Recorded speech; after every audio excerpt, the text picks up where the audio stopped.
Alright guys, welcome back to another video. Today we have something a little bit different in plan. No car content today, no car content. As you can see right now, it's 3 o'clock. It is 3 o'clock and it's 100 degrees, 100 plus. I think the high today was supposed to be 115 degrees, which is probably what it is right about now. Somewhere around there, 115, 116. Either way, really freaking hot. Back in Pennsylvania, winter was the downtime. That was the off season, so it was easy to heat my shop. I used a little a little torpedo heater, and it would get my shop up to like 70 degrees. I'd be warm enough to do big projects on my cars. Out here, summertime is the downtime, which means my space heater, my torpedo heater, they're completely useless. I have no need for them as far as doing projects on the car. What I need is an air conditioning unit, which is exactly what we're going to get today. I went ahead, I did a little research on how to cool my garage. I do not have a window in the garage, so I have to resort to a portable air conditioning unit. I did a bunch of research, try to figure out what the best option is as far as portable AC units go. Everyone said dual hose, this, that, and the other. Well, with the research, I spent like a week or two doing the digging and trying to figure out exactly what the truth is with portable heaters, or air conditioners, I mean. And what I came up with is there's some sort of rating on portable air conditioning units. It's called, I think, a SACC rating, S-A-C-C. I believe that's what it is. Basically what that means is the manufacturer comes up with their BTU rating, which the one we're getting is 10,000 BTU. And that rating is all good and well, except for the fact that it's not that accurate of a rating. The SACC rating apparently is where there has been testing done on the unit, and it provides a realistic BTU rating for the AC unit. So the AC unit I'm getting had a manufacturer determined BTU rating of 10,000 BTU, and the SACC rating was also 10,000 BTU. So it's probably a little small for my shop. I could have gone for like a 12,000 BTU, because the 5,000 or the 10,000 BTU is rated to cool, I think it's 570 square feet, and my shop's like 650. So I'm not looking for it to be ice cold in there. I'm looking for it to be not 105 degrees. But either way, right now we are headed to Lowe's. We're gonna go pick up this AC unit along with a few other things that I'm gonna try and use to help cool my shop as best possible. And hopefully by the end of this video I have a garage that isn't unbearably hot, because right now it is unbearably hot.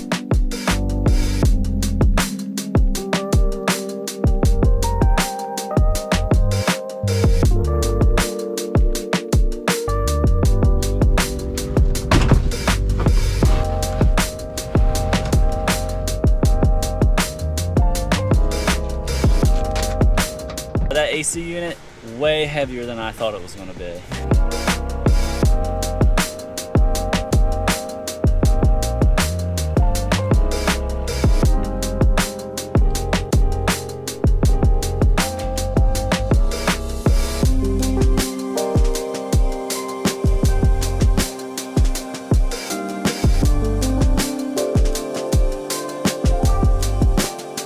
So this one is a very simple design. There's usually either a single hose, which this is, or a dual hose. I don't have the scientific term. I don't know exactly how an AC unit works. I just know that there's like a condenser and a coil. One of them gets hot, and that's where this thing comes into play.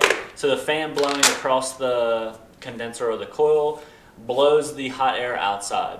The other portion to this is the cooling element. So it pulls air from within the house or within the room that it's placed. It blows across the coils, which is creating the cold air, which blows into the room. So it's kind of recycling the air, if you will. The downside to a single hose versus a dual hose is when you turn this thing on with only the exhaust hooked up, it's going to want to kind of like suck all the doors in, it's going to be trying to pull air from outside through any crack that you have within the building, which in the end is kind of a parasitic loss, I guess. But let's get her hooked up, we'll turn it on, we'll see how the air is coming out of it, and yeah, go from there. What's up, guys? We're back out here. It's been a few days since the last clips you saw. I got the AC unit all set up. I have ran it a few times in the garage, and I feel like I've figured out a pretty decent method to ventilate the exhaust out while still keeping the garage relatively sealed.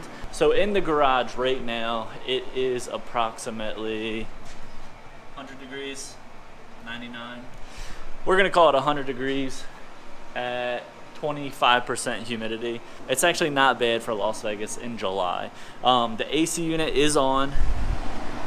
It is set to 62 degrees. The air coming out of it is definitely cold. If you're a little sweaty and you stand in front of it, it will cool you down, trust me. I'm gonna go ahead, set the AC up and plumb the exhaust out the way that I found works best, and then I'm gonna let it run all night. So I'll come out here in the morning, I'll get a temperature reading of what the temperature is in the garage at 7 or 8 a.m. and then I'll come back out at 2 p.m. once it's been running all day and it's hot outside, and we'll see if the AC unit actually makes a difference. Oh, and I forgot to mention, I did find one major flaw with the garage door with it, even with it just shut. Like right now, the door is shut, the AC isn't plumbed out anywhere, it's shut like it normally would be.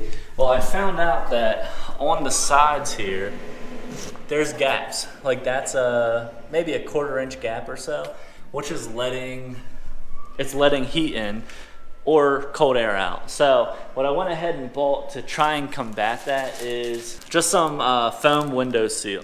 So I'm gonna go ahead, open the garage door, get this stuff installed, and then we'll plumb the exhaust.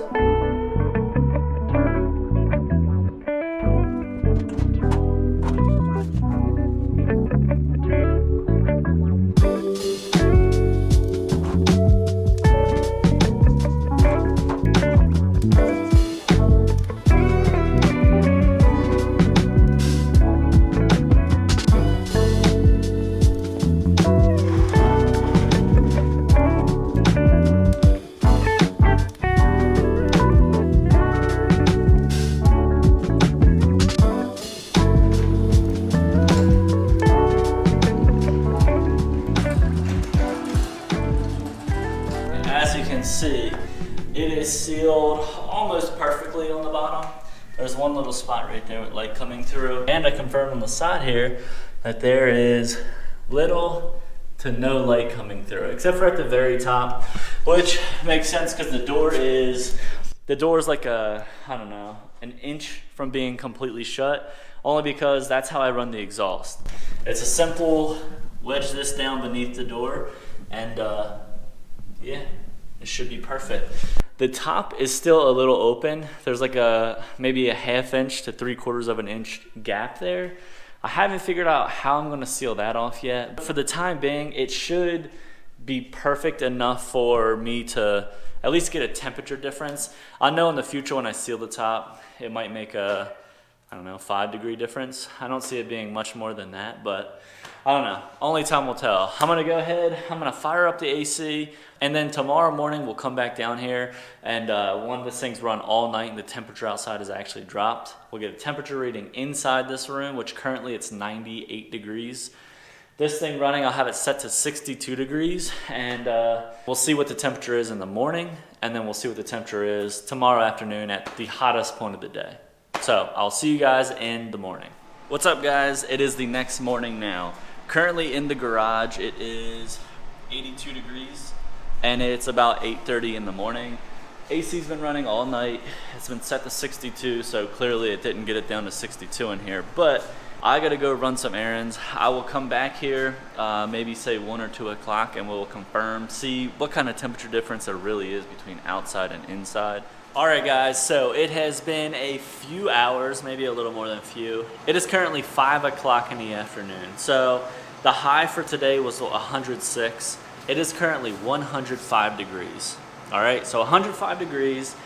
AC's been running since last night at, I don't know, 4 or 5 p.m. So it's been running 24 hours. It is comfortable in here. Currently, let me take you to the thermometer. Currently, it is 80, we're gonna say 85 degrees. So 84 and a half, 85. So with it being 85 degrees in here and 105 degrees outside, it is safe to say that there's a 20-degree difference from outside to inside. I would say that's a win. I would say, personally, I think this thing was like 400 bucks, something like that. I can't remember off the top of my head. That's a good deal. It's doing what it's intended to do. Granted, it is set to 62 degrees and it's 85 degrees. It's held 85. I understand that. That is what it is. But I also have to consider the fact that this thing is not quite equipped to keep up with a room this size. This room is a little large for what it's designed for, but I mean, that is what it is. Like I said, it's a 10,000 BTU. If I had gotten like 12, 14, 16,000 BTUs, I would have been a little bit better, but I never bought this with the intentions of getting it to be ice cold when it's 120 degrees out. The whole purpose of it was just to make it a little bit more tolerable in here so you could work. So now, with it being 85 degrees in here, realistically I could work comfortably in pants and a t-shirt and not be too uncomfortable. But in the summer when it's 120, 110, I could run a fan blowing on me and still get things done, still be productive, and still create the videos that you guys know and love. But other than that, guys, definitely subscribe to the channel. More car content should be coming in the future.